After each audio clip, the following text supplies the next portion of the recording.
Baon reveal. Wala nga akong baon.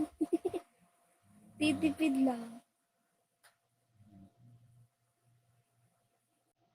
Gusto ko mag-diet. Promise, start tomorrow talaga. Kasi kapag nakakakita ko ng pagkain, di ko na matigilan. Shadow facts. Parang last year ko pa to sinabi. Magda-diet na ako. Sarap talaga. Yeah.